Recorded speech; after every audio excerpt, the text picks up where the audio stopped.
Les contenus adultes, c'est comme ça qu'on appelle, ou pornographiques, sont généralement des contenus qui sont dotés d'une dose de violence psychologique pour les enfants et les adolescents notamment. Donc avec des conséquences multiples parce que c'est un peu comme si on empoisonne des petits poisons pour l'esprit ou pour le fonctionnement du corps. Et je parlais tout à l'heure de conséquences parce que ça peut pousser les jeunes enfants vers des comportements inadaptés, notamment viol, inceste, sexualité pervertie. La règle en général en matière de contenu violent ou bien le contenu qui ne sont pas indiqués pour l'âge, c'est de discuter.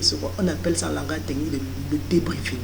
Discuter avec l'enfant pour savoir ce qu'il a vu, qu'est-ce que ça représente, qu'est-ce que ça signifie, et rationaliser, l'amener à comprendre les risques, les conséquences, pourquoi il a fait ça.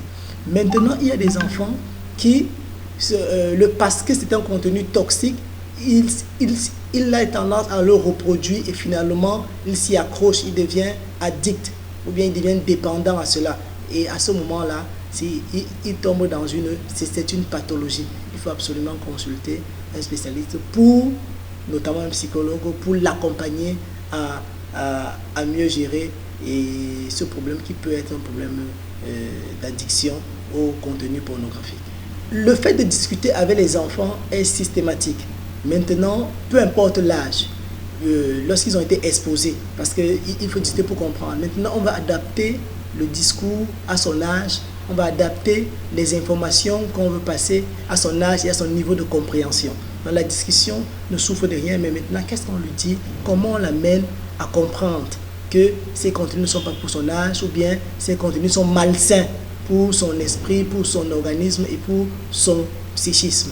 Les mots dépendent de celui à qui on est en face. Si vous avez un enfant qui est braqué, qui ne parle pas, qui est tétanisé, c'est différent d'un enfant qui peut s'exprimer avec vaillance, avec éloquence, tout cela. Vous voyez un peu. Donc, les mots dépendent également. En général, ce n'est pas le parent qui doit dire à l'enfant ce qu'il faut faire, ce qu'il doit faire. Mais en général, le parent doit être dans une posture d'écoute. Qu'est-ce que tu as vu? Qu'est-ce que tu as entendu? Est-ce que tu as déjà vu ça quelque part? Qu'est-ce que ça signifie pour toi? Qu'est-ce que ça représente?